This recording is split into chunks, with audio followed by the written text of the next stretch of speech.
Welcome back guys to GTS Garage. Today we're going to look at the XJ600 and we're going to check the safety and... Welcome back guys to GTS Garage. Today we're going to take a look at the XJ600. We're going to look at the electrics surrounding the starting circuit.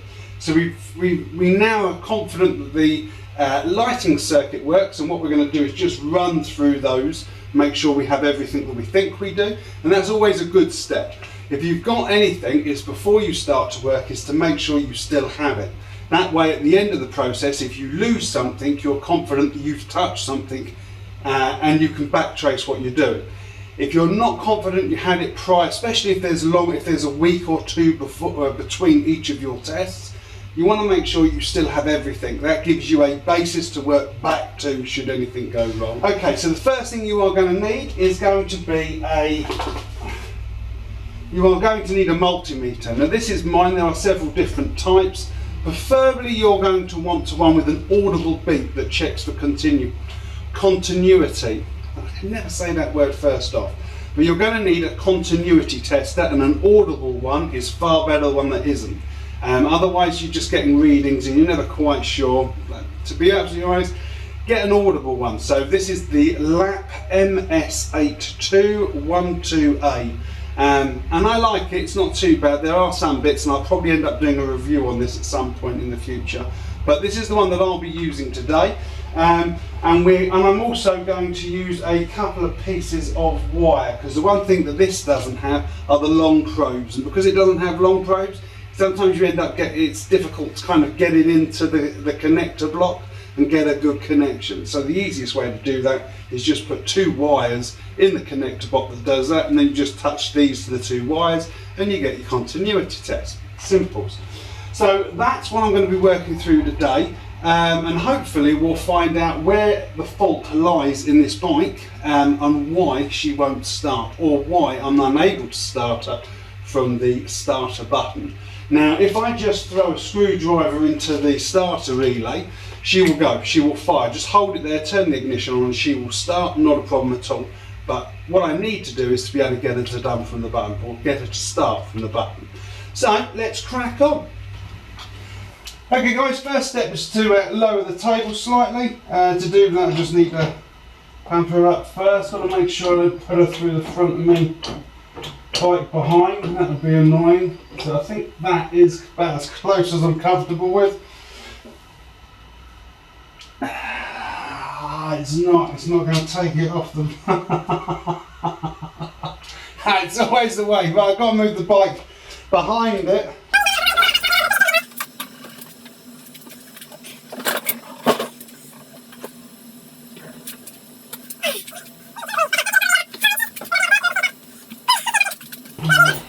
Okay, should be plenty. That's about as much as I'm going to do. Come on, be lucky. There you go. Right, and let's lower it now. So once the safety bar's in, you can lower that. That should. There you go. Right, much better height. Okay guys, first thing I'm going to check is going to be the battery. Now we're looking for about 12.5 on the battery. Now this battery is permanently on an optimizer, so there's no reason for this one to be dead. But and you may also put yours on an optimizer, but it is a good place to start. So we're going to put the one terminal on there, and one terminal on there, and we're getting a reading of, it'll settle in a second, 1245, yeah, 1245. So we're getting 1245 volts out of that. Okay guys, we're now going to go and check one of the fuses. Now I've checked the fuses, I'm just going to basically show you how to do it. Now if you have a long probed multimeter, you can use the tabs at the top. You don't need to actually take the physical fuses out. But in this instance, I don't, so I'm going to take each fuse out and I'm going to do a manual test using the tabs at the bottom of each fuse. So now that shows me there's continuity between it and there are no breaks. So I'm going to put this one back and then work through the others.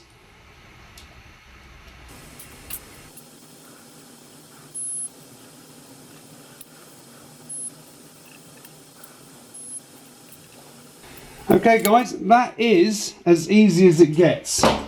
Okay guys, so the next thing, whilst we're here, we may as well do a ground check. And the ground check is just to prove that there is a connection between the ground and the frame. So when everything grounds to the frame, we know it completes the circuit. And that's quite an easy check. So if you remember, we do a check from the positive to the negative, and then we don't get a reading at all, because this is now being difficult.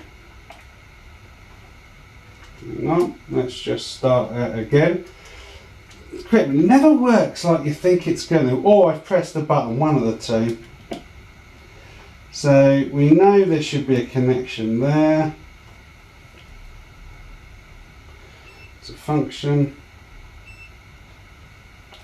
Let's see if we can get this working again. It's always the way, isn't it? No. So I'm going to come over to an open circuit. Turn it off, turn it on. Am I going to get what I want? No, I'm not.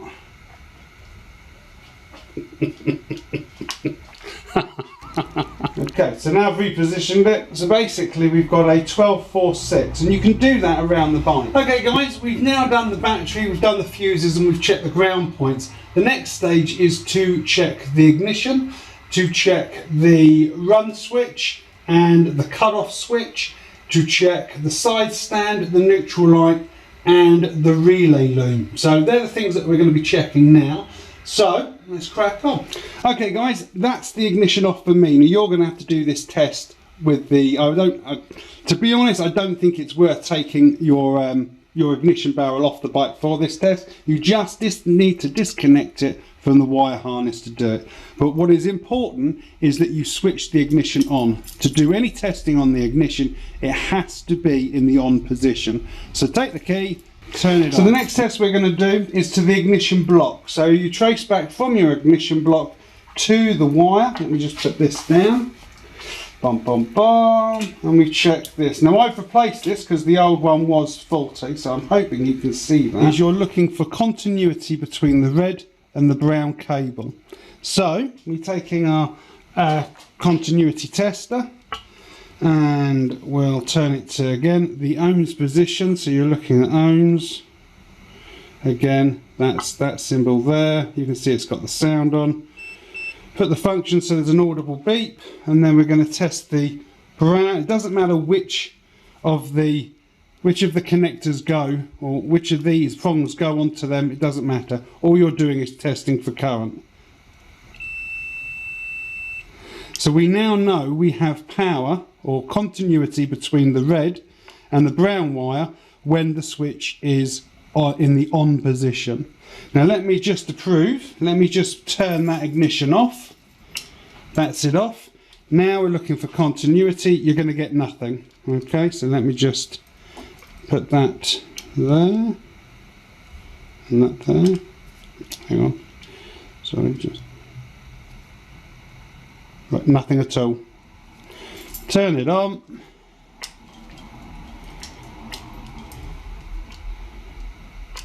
There you go. Turn it on. It's never easy one-handed. There you go. Okay guys, so that is basically the battery, the fuse. We've checked the grounds. We've now checked the ignition, so we've got power to the ignition. The power to the ignition then feeds the start button. Now, because we know we've done those tests, when we turn the ignition on and we hit the start button, we are seeing movement with the oil light. So we know that the start button is working. So we just want to make sure that the engine stop button is working, so it's not permanently on. So the way we check that is we route that back through, so we find the connector that comes into that switch, and that's this one here. We unplug it. Let me just quickly unplug this one. Remember, never pull from the wires, guys. When you do that, always pull from the other side of the connector. Otherwise, what will happen is you'll start damaging you'll start pulling the wires out of that. So always use the tabs that are provided. Let me just make sure you're seeing that. You are. You're not seeing a great deal of that though. Let me just see if I can bring you in slightly. Yeah, probably no good at all, but we'll see. We'll go from there. Okay, so the two important wires here, if you trace that back through, and you can see the stop. You can see the red and white. So you're basically looking at 2 red and white wires that are going to the stop button. Okay, so when I hit the stop, that makes the connection. Now, the way to do this is you want looking for continuity on those 2 wires. Now, the easiest way to do it, let me just quickly see. I may need to make a couple of metal rods up to do this, but let's see where we get to. So that's continuity again, and I'm going to put it onto audible continuity, and then I'm going to put 1 in there and 1 in there. And am I getting anything at all? I'm getting nothing, and that is because basically no, that's not your audible, sorry, that's me, that's my fat fingers doing that. So let me see if I can get something there now. Nothing. Okay, so what we're going to do when it comes to this is we're going to make ourselves a couple of prongs. Okay guys, now to check the run button or the engine stop button. So it's in the run position, and what we should get is continuity between the 2 red wires in that block. Okay, so that proves that we have continuity on that button, and that works. There we go. Now, the easy way to find, or the only way you're going to find if you don't know your way around the loom, is going to be to find the side stand switch and the neutral switch. Is just going to route it. So you'll just need a torch. 1 second, let me just, because one-handed again. The side stand switch is obviously going to come out of the side stand, so you know where to look at that. Just follow the wire underneath the engine, make sure it's cold, and then you should be able to route it up through the loop, and that should give you a clear indication of which wire you should be testing. The neutral switch is slightly different, and the neutral switch is behind the sprocket cover for the front sprocket. So I'll show you now. I've got the rubbishest torch going ever, but basically that is your neutral switch. So as you can see, it is a single sky blue wire coming out of there, and that basically goes underneath the bike and comes up in the loom on the other side. So that's how I get it. So you're gonna, if you don't know which one is the neutral switch on your bike, you're either going to have to get the manual and work it out, or you're going to have to open up the covers and work it out that way. Now let me shut the torch off.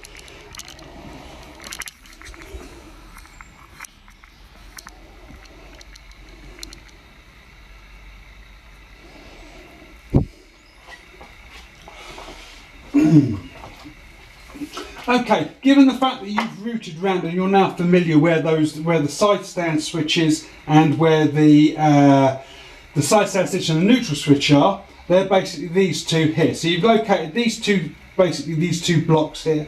Now one of them's slightly different. Because the side stand switch is here, you connect the usual way. So this is a nice simple test, and I'll show you that now. So we're going to do the side stand switch first.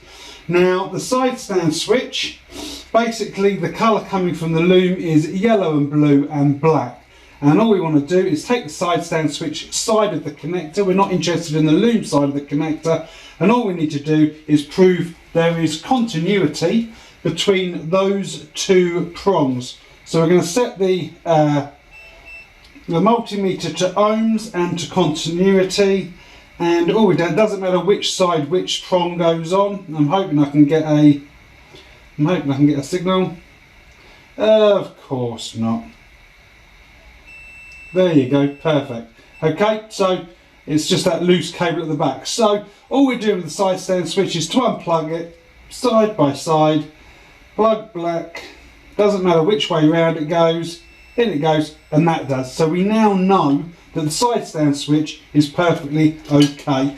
Continuity is there. So put that one back together. We are now going to test the neutral light switch. Now the neutral light switch is slightly different, or we test it slightly differently. So I just need to push that down. There we go. So we're testing the neutral light switch. Now the neutral light switch, because we've trailed it up, we know it's a pale blue. Now it's pale blue and it's a red and a black. Now the way we test this is, as I said, is slightly different, because what we need to do is test the light blue wire, but we also need to test it as a ground. So we turn to our continuity test, click, let's see if we're lucky. So we are going to, in a second, because the cable is horribly twisted, what we're going to do is take the light blue, which in this case is on the left hand side. So we're going to connect our to the left. One-handed is horrible, but that's all we've got. So we're going to take the left prong, the light blue side which is on our left, and the negative goes to a negative or a ground point. So the positive goes to the light blue connector and the negative goes to a ground point. And that is the way you test your neutral light. So that is the neutral light switch. Okay guys, the next step is to check the relay, otherwise known as the diode, or in the manual it's called the diode, which is this box. This box takes basically the inputs from the clutch, from all the starting operating systems, the side stand switch, the whole lot, says yep, everything's okay, and then it feeds power. So given the fact that we've come this far, I would imagine this is where we're going to find the issue. But what we need to do is just disconnect it. So the first thing we need to do is come over so you can reveal it, and it is the big block. So basically we're just going to push the connector in and disconnect it slowly so we don't stretch the wires. Okay, so we're now going to test the relay, and the best way to test the relay, because it comes in segments, so we have the relay here that basically attaches to that side, and that attaches to the connector block on the loom. So to eliminate this as being the issue, we're going to do a continuity check between the blue and the yellow wire from one side to another to check this continuity, and we're also going to check the pale blue to the pale blue to check the continuity. So that eradicates. So what we don't want to do is just assume that if we don't get a connection between here and the relay, we don't want to assume that it's the relay at fault, otherwise you just waste your money. So what we're going to do is that continuity test first. Okay, so we've set the prong on the connector side there, and as long as I don't pull it out, we should have connectivity. So that is checking the light blue cable from connector to connector. Okay, again we have connection. So again we're now going to check the continuity with just one pair of hands on a loom. So that's one, and then the light blue on this side is there, and I get nothing. So I've got no continuity on the light blue, and the light blue is the neutral sensor. Am I right in thinking? Yes, the light blue is the neutral.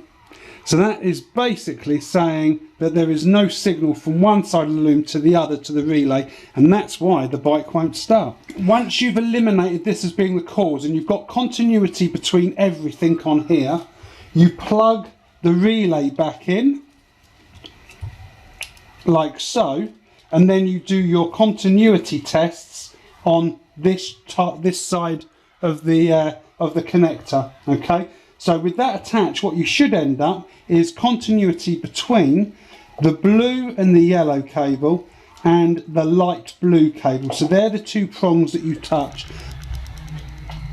Okay guys, that is it. So basically what we've done is we've tested from the battery, the fuses, the ignition, the engine stop on the starter switch. We've come back down, we've checked the side stand switch, and we've checked the neutral we've checked the neutral switch. We then went on to the relay connector,